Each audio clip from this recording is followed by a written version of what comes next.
नमो भगवते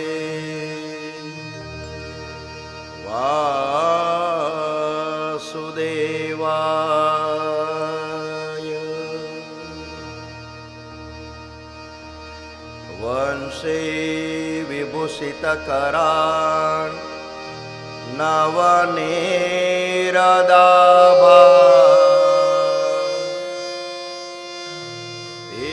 पीताम्बरा दरुणबे बबलादरोष्टा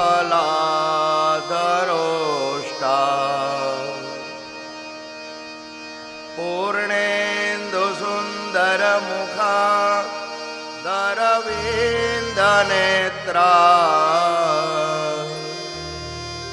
कृष्णात् परं किमपि त्वमहं न जाने। कृष्ण त्वदीयपदपङ्कजपञ्जरां दे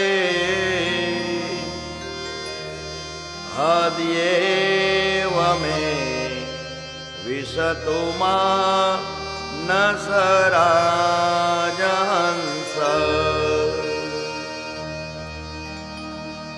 प्राण प्रयाण समये कफवातपित्ते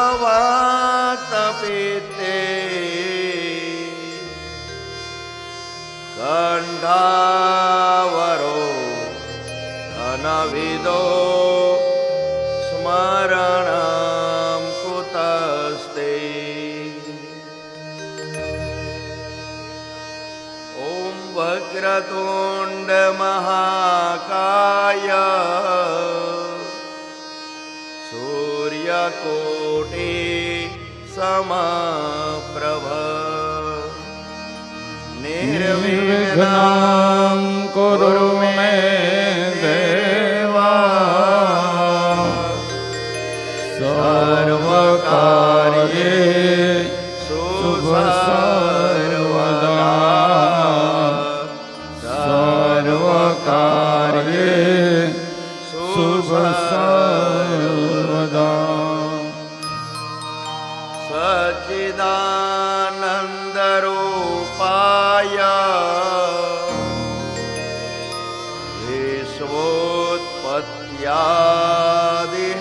विश्वोत्पत्त्यादिहेतवे तापत्रय विनाशाय श्रीकृष्णाय वयं नुमः। वासनात् वासुदेवस्य वासितं भुवनत्रयम्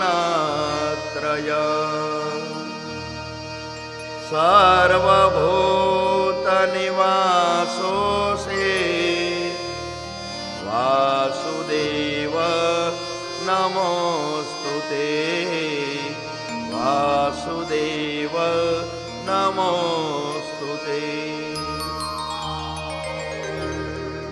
नमोऽस्तुते व्यासविशालबुद्धे